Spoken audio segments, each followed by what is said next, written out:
안녕하십니까? 책 읽어주는 사람 김희애입니다. 오늘은 차인표의 언젠가 우리가 같은 별을 바라본다면 그 마지막 이야기를 시작하겠습니다. 장포수의 안내를 받아 어둠을 뚫고 전진하던 가지오의 별동대가 가까스로 바위 언덕 폭포가 만들어낸 개울가에 도착합니다. 기진맥진한 그들은 개울가에서 잠시 휴식을 취합니다. 지친 병사들이 토해내는 하얀 입김이 차가운 새벽 공기와 어우러집니다. 좁은 이마에서 연신 흘러내리는 땀을 닦으며 장포수가 말합니다. 여기서는 저 위 폭포에 가려서 잘 안 보이지만 저 바위 언덕과 폭포 사이에 작은 동굴이 있습니다. 그 동굴을 통과하면 붉은 소나무 숲이 나오고 소나무들 사이에 용이의 움막이 있어요. 거의 도착한 모양입니다. 가지오는 이제 슬슬 순이를 구하려는 계획을 실행에 옮겨야 합니다. 먼저 병력을 분산시켜 떼어놓아야 할 시간이 된 것입니다. 개울가에 흩어져 쉬고 있던 별동대원들을 불러 모은 가지오가 빠르게 지시합니다. 잘 들어라. 저기 숨어있는 곳으로 추정되는 온막 근처에 다다랐다. 지금부터 전력을 분산 배치하도록 하겠다. 나는 조선인 포수와 함께 바위 언덕을 올라가 움막을 공략하겠다. 나머지 별동 전원은 이곳에 남아 적이 우리의 포위망을 뚫고 내려올 경우에 대비한다.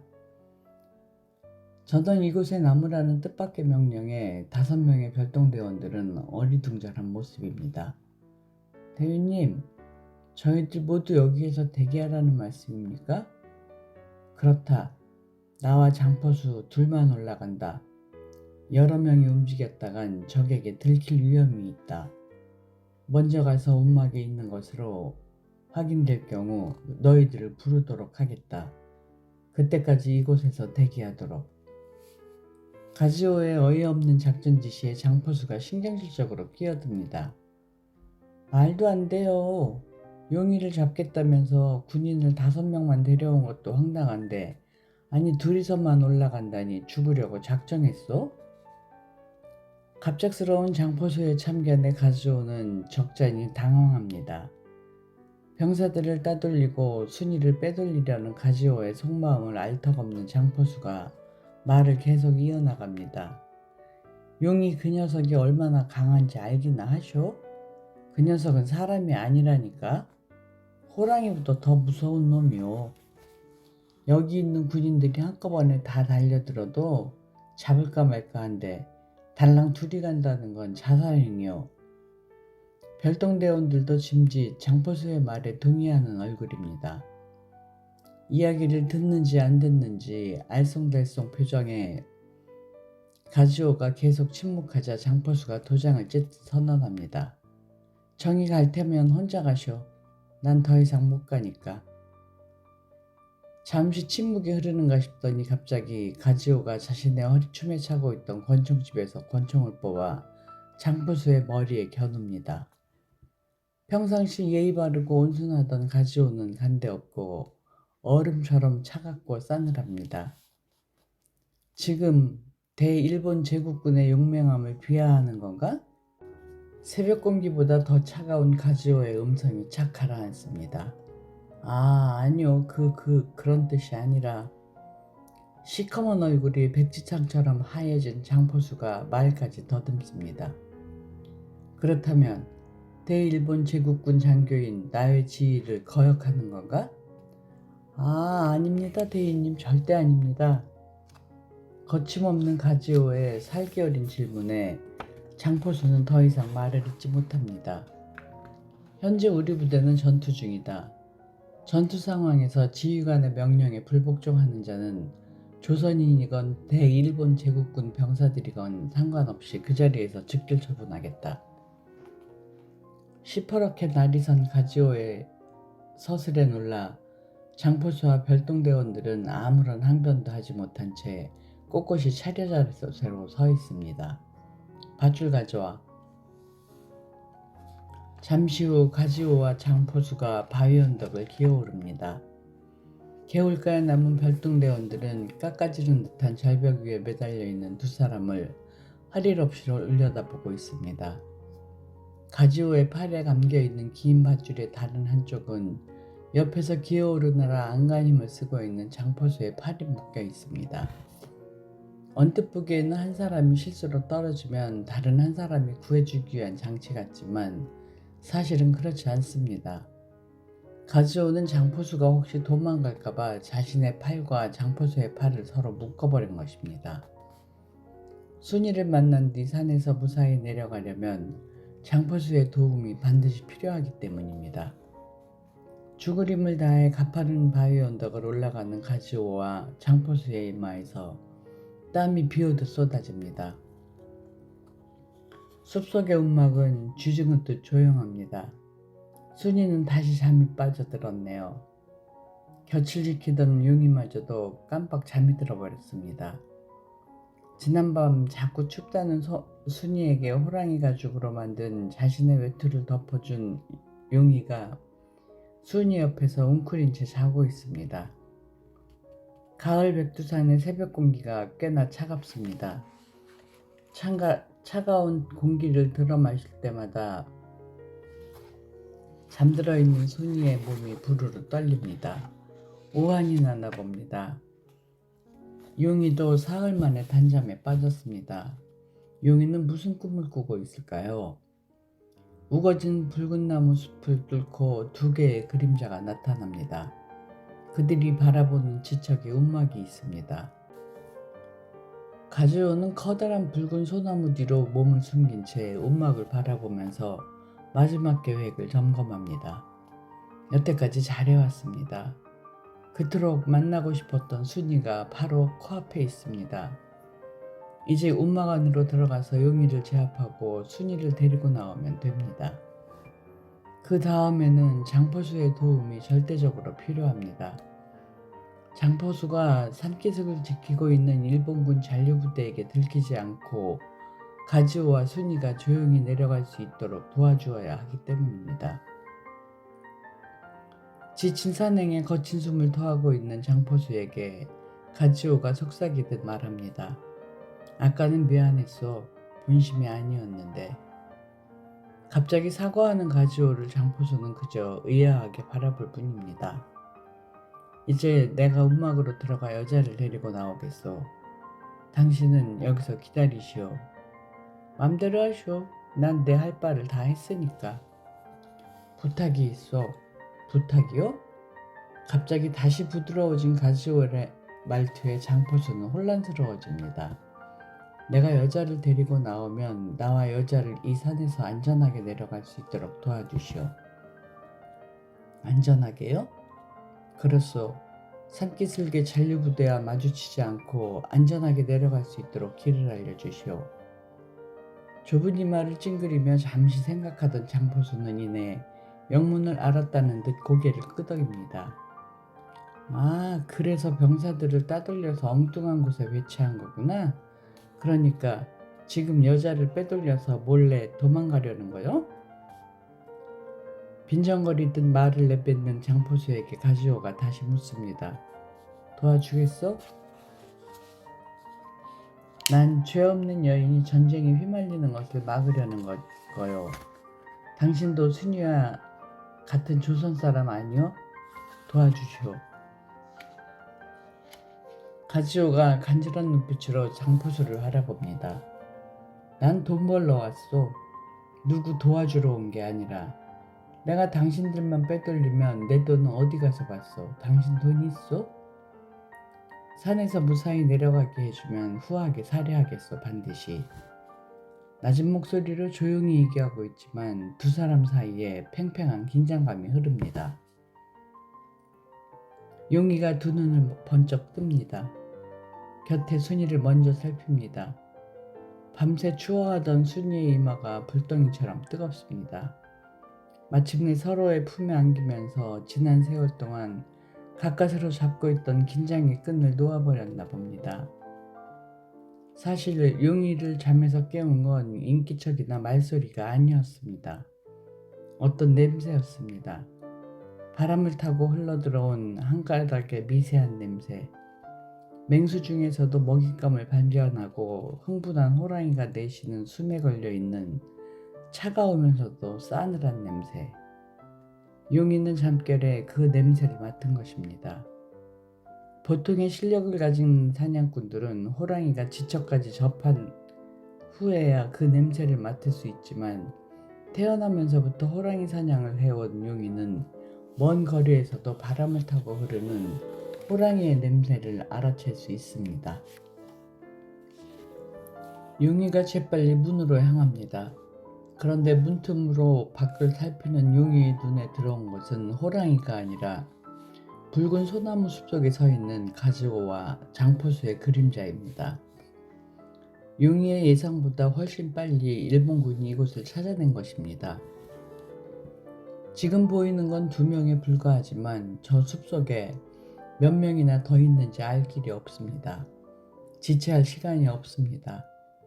용이는 열에 들떠 신음하고 있는 순이를 깨웁니다. 순이야, 미안해. 지금 여기서 나가야 해. 순이가 겨우 눈을 뜹니다. 일본군들이 왔어. 순이가 무언가 말하려고 하는데 말이 잘 나오지를 않습니다. 목이 벌에 쏘인 듯 퉁퉁 부은 데다 몸이 불덩이처럼 뜨겁습니다. 지금 가야만 해. 우리 이제 어디로 가? 뜨거운 숨을 토해내며 순이가 가까스로 묻습니다. 우선 산꼭대기로. 그래, 꼭대기로. 걱정 마, 내가 지켜줄게. 용이가 조심스럽게 움막문 반대쪽으로 난 창을 뜯어냅니다. 그리고 가냘픈 순이의 몸을 자신의 호피에 들어 감싼 채 갓난아기 들듯 번쩍 안아듭니다. 이마를 실룩거리며 머릿속으로 열심히 계산하던 장포수가 마침내 숲속의 정적을 깹니다. 좋소, 앞장서시오. 용이가 저 움막 안에 순이와 함께 있다면 내 함께 가리다. 고맙소, 정말 고맙소. 가지오가 흔쾌히 도움을 허락하는 장포수에게 감사를 전합니다. 역시 당신에게도 순이 씨와 같은 조선인의 피가 흐르나 보. 내 꼭 보상하겠소. 가지오가 권총을 뽑아들고 움막 쪽으로 몸을 돌리자마자 등 뒤로 철커덕 엽총을 장전하는 소리가 들립니다. 총 버려. 아뿔싸 속았구나. 장포수가 엽총을 가지오의 등에 정조준한 것입니다. 가지오는 천천히 장포수를 향해 돌아섭니다. 총 버리라고. 권총을 버리지 않은 채 돌아서는 가지오에게 장포수가 다시 외칩니다. 죽기 싫으면 총 버리라고. 당신도 조선인 아니요? 당신의 심장에도 조선인의 피가 흐르고 있지 않소? 이러지 마시오. 함께 도와서 저 여인을 살립시다. 가지오가 장포수의 메마른 심장에 호소합니다. 조선인의 피 좋아하시네. 용이 목에 걸려있는 현상금이 얼만데 여자는 내 알 바 아니고 난 산채로든 죽은 채로든 용이만 잡아다 주고 돈만 받으면 돼. 말했지? 나 돈 벌러 왔다고. 제발 이러지 마시오. 저 여인은 지금 구해내지 않으면 끔찍한 곳으로 끌려가게 돼요. 이거 호랑이 잡는 총이야. 가슴에 구멍 뚫리기 싫으면 당장 총 버리고 손들어. 장포수의 엽총이 가지오의 가슴을 정확하게 겨눕니다. 바로 그 순간 절망한 가지오의 눈에 자신에게 엽총을 겨누고 있는 장포수 뒤쪽에서 곧장 다가오는 커다란 그림자가 보입니다. 숲에서 나타난 그 그림자는 조용히 그러나 민첩하게 장포수를 향해 다가옵니다. 2개의 눈이 번쩍이는 커다란 그림자는 호랑이입니다.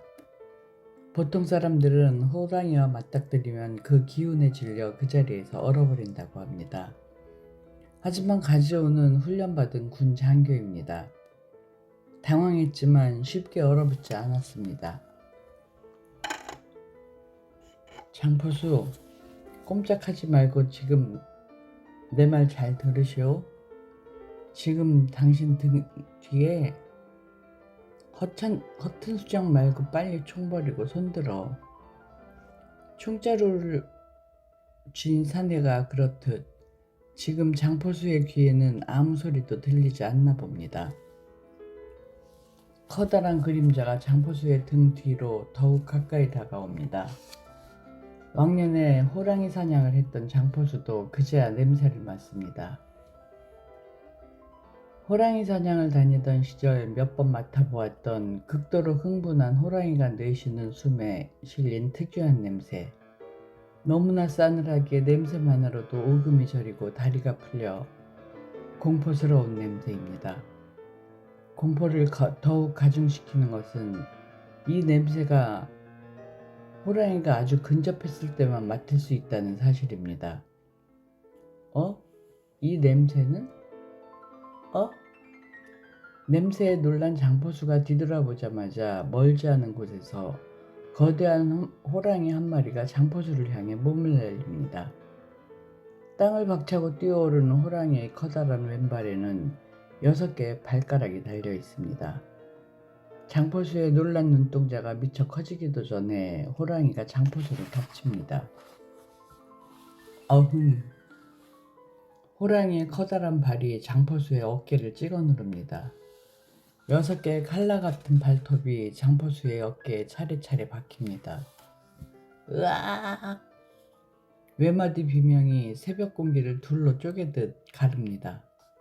곧이어 가지오의 권총이 불을 뿜습니다. 탕, 탕, 탕. 그 옛날 잘가요 언덕 위에 오세요 종처럼 총소리가 온 산에 울려 퍼집니다.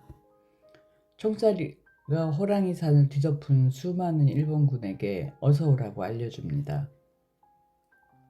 순이를 들쳐업고 산 꼭대기로 향하는 용이도 엎혀있던 순이도 총소리를 듣습니다.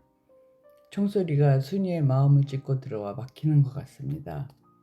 순간 순이는 용이와의 이별이 멀지 않았음을 직감합니다.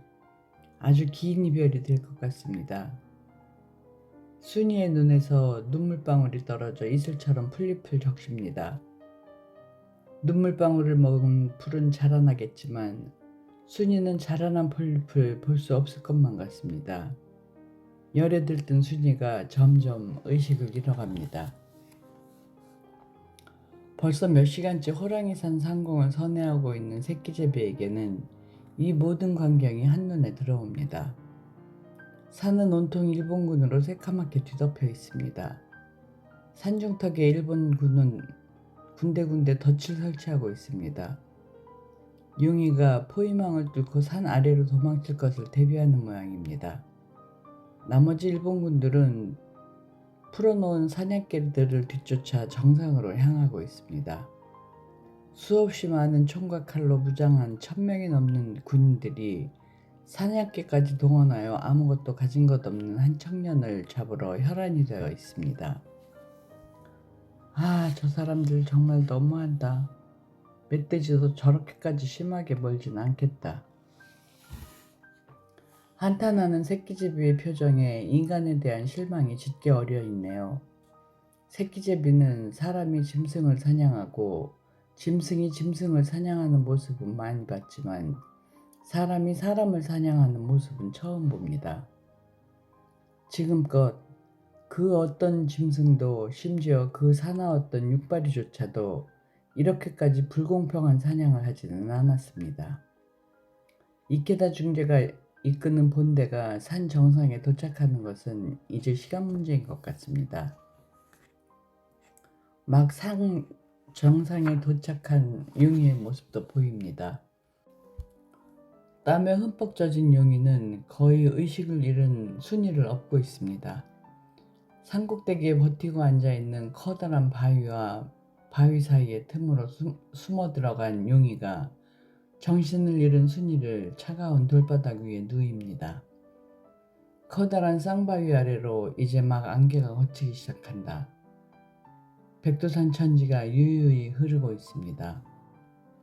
순이야, 순이야.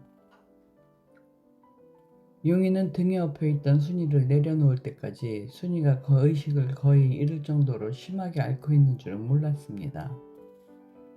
그러나 이름을 부르는 용이의 다급한 목소리에도 순이는 대답이 없습니다. 순이의 몸이 달아오른 난로처럼 뜨겁습니다.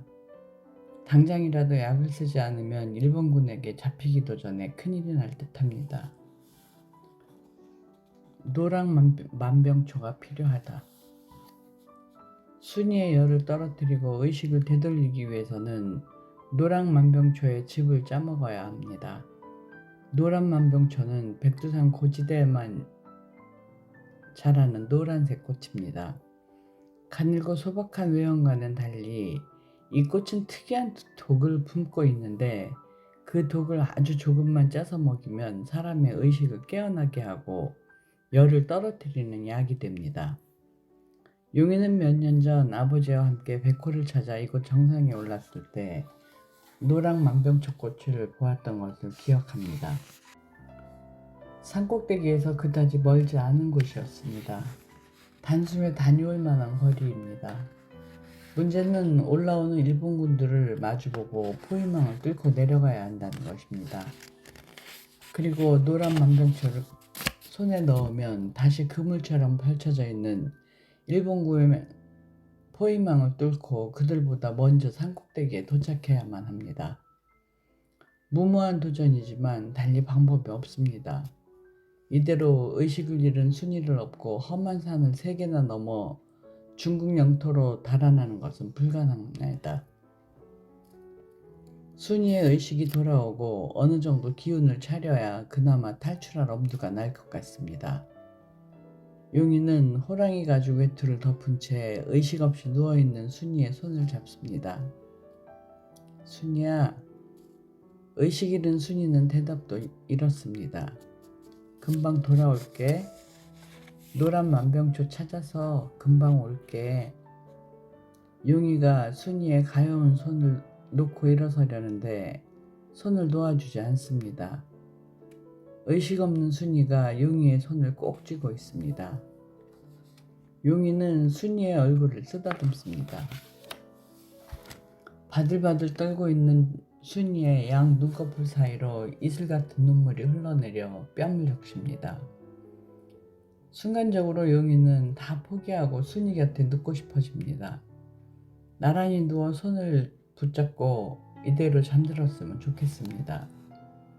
옆에서 함께 잠들어 순이가 꾸는 꿈을 나눠 꾸었으면 좋겠습니다. 꿈속에서 그토록 보고 싶었던 엄마별을 보게 되면 좋겠습니다. 엄마별이 수고하고 지쳐버린 자신을 보살펴주면 그저 따뜻하게 품어주면 좋겠습니다. 꼭 돌아올게. 지친 몸을 억지로 일으킨 용이가 순이의 귀에 속삭입니다. 산꼭대기 쌍바위 틈에 순이를 홀려 남겨놓은 용이가 한 무리의 일본군 수색대와 근접한 곳까지 내려옵니다. 말을 걸면 들릴 만큼 가까운 곳에 일본군 수색대가 있습니다. 용이는 숲바닥에 몸을 바짝 엎드린 채 그들이 멀어지기를 기다립니다. 용이의 기억이 맞다면 틀림없이 이 근처 어딘가에 노란 만병초가 있을 것입니다. 일본군들이 멀어지자 용이는 긴 풀잎을 일일이 더듬고 들추며 노랑 만병초를 찾기 시작합니다. 그러기를 여러 번, 마침내 긴 풀잎을 걷어낸 곳에서 노랑 만병초가 가냘프면서도 수줍은 듯 얼굴을 드러냅니다. 찾았습니다.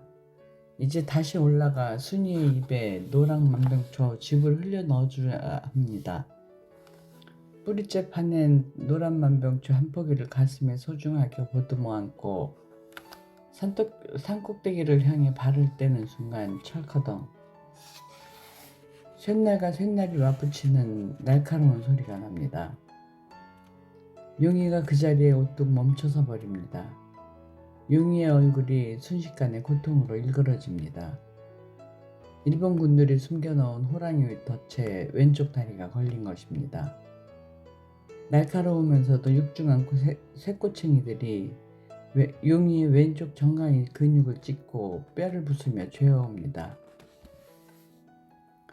순이가 누워있는 산꼭대기 쌍바위 틈 사이로 그림자 하나가 얼씬거립니다. 바위 틈을 비집고 들어온 그림자가 의식을 잃은 채 잠들어 있는 순이를 안아듭니다. 땀에 흠뻑 젖은 그는 다름 아닌 가지호입니다. 용인의 움막 근처에서 만나 수호랑이를 가까스로 사살한 가지호가 본대보다 한 발 일찍 산 정상에 도착한 것입니다. 순이를 찾은 기쁨도 잠시 점점 옥죄어오는 일본군들에게서 달아나기 위해 가지호는 순이를 안은 채 바위 틈을 빠져나와 무작정 낭떠러지 위에 나 있는 좁은 돌길로 뛰기 시작합니다. 돌길이 어디로 통하는지 기기나 있기나 한 건지 확인할 겨를도 없습니다. 지금 가지호의 머릿속에는 순이를 탈출시켜야 한다는 생각 하나뿐입니다. 용이는 그 자리에서 꼼짝도 못한 채 그대로 서 있습니다. 왼쪽 다리가 산산이 부서진 것이 확실합니다. 조금만 움직여도 뼈를 뚫고 박혀있는 쇠꼬챙이들이 신경을 찢는 것 같습니다. 숨만 쉬어도 조각난 뼈와 뼈가 부딪히는 소리가 납니다. 용이는 자신의 양 손가락을 펴서 맞물려 있는 쇠꼬챙이들 사이에 집어넣습니다. 그리고 쇠꼬챙이와 쇠꼬챙이 사이를 벌리기 위해 안간힘을 씁니다.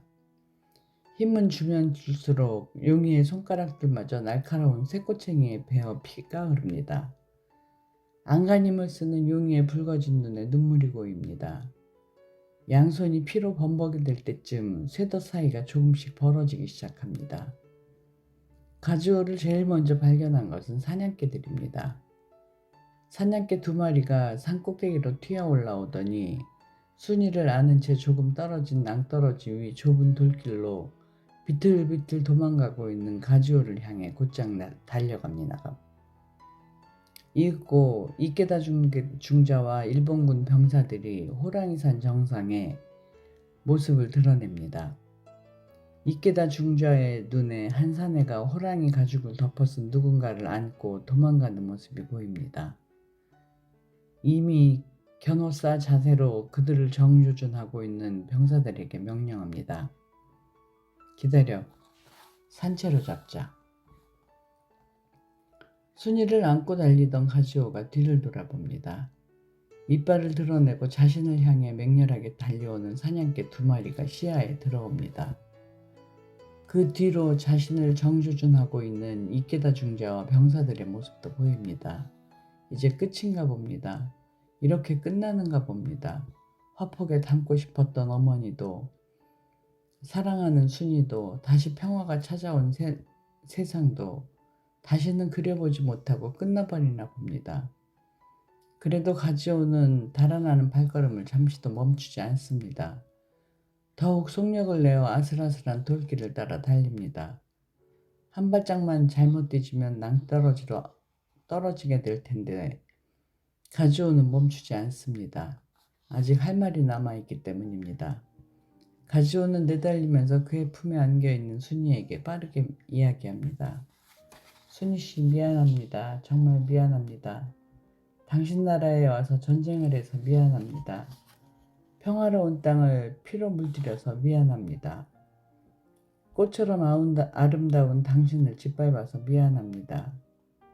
순결한 당신의 몸을 찢고 그 아름다운 2눈에 눈물 흘리게 해서 미안합니다. 말을 끝낸 가지호가 갑자기 멈춰섭니다. 사냥개 1마리가 가지호의 발목을 물고 늘어집니다. 다른 1마리가 허벅지를 물어뜯습니다. 가지호는 권총을 꺼내 사냥개들을 향해 발사합니다. 탕탕. 맹렬하게 짖던 사냥개들이 조용해집니다. 가지호의 눈에 저 멀리서 자신을 정조준한 일본군 병사들의 모습이 보입니다. 가지호는 순이를 돌바닥 위에 고이 내려놓습니다. 순이씨, 정말 미안합니다. 용서해 주십시오. 가지호의 마지막 말이 끝나기 무섭게 그를 향한 총구들이 일제히 불을 뿜습니다. 탕, 타당탕탕탕탕. 총알 세례를 받은 가지호의 몸이 고목처럼 쓰러집니다. 대일본 제국 일꾼대의 가지오 마치에다가 눈을 감습니다. 또도독독. 잠든 가지오의 얼굴 위로 물방울들이 또도독하고 떨어집니다. 하늘에 떠있던 새끼제비가 흘리는 눈물방울입니다. 콸콸콸. 일본군 병사가 들바닥에 누워있는 순이의 얼굴에 수통에 물을 붓습니다. 열에 들뜬 순이가 조금이나마 의식을 되찾습니다. 눈앞에 이케다 중자와 일본군 병사들의 모습이 희미하게 보입니다. 자신들이 사살한 자가 용의가 아닌 가지오데이라는 사실에 머리끝까지 화가 치민 이케다 중자가 수녀의 가녀린 몸을 일으켜 세웁니다. 조선놈은 어디 있나? 이케다가 묻습니다. 수녀는 대답이 없습니다. 쳤어. 이케다는 주저없이 큼직한 손바닥으로 순이의 뺨을 때립니다. 용이란 놈은 어디 있나?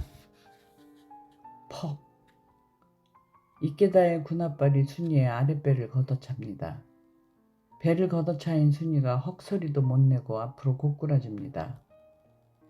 쓰러진 순이의 얼굴 위로 이케다의 군홧발이 날아오는 바로 그 순간, 이야! 바위를 쪼개버릴 듯한 표효가 들립니다. 뒤돌아보니 반쪽 남은 왼쪽 다리를 절룩거리며 용이가 이케다를 향해 곧장 돌진해오고 있습니다. 용이가 달려오며 내지르는 성난 소리에 온 산이 흔들리는 듯합니다. 당황한 병사들의 총구에서 일제히 불이 뿜어져 나옵니다. 탕 타다당 탕. 병사들이 쏜 총알이 용이의 배와 어깨에 명중합니다. 그러나 놀랍게도 용이는 돌진을 멈추지 않습니다. 돌진하는 용이가 가슴에 품은 노란 만병초가 바람에 날려 하늘로 흩어집니다. 하늘에 떠있던 새끼제비가 재빨리 노란 꽃잎 한 장을 낚아챕니다. 자꾸 추워지는 날씨에 내복 하나 더 입으시고 건강 조심하세요. 저도 올겨울은 길어질 것 같다고 해서 내복을 처음 샀는데 입어보니 입는 이유가 다 있더라고요. 요즘 내복은 멋을 내는데도 하나도 불편하지 않아요. 항상 건강 조심하고 다음번에 또 뵙겠습니다. 지금까지 책 읽어주는 사람 김희애였습니다. 감사합니다.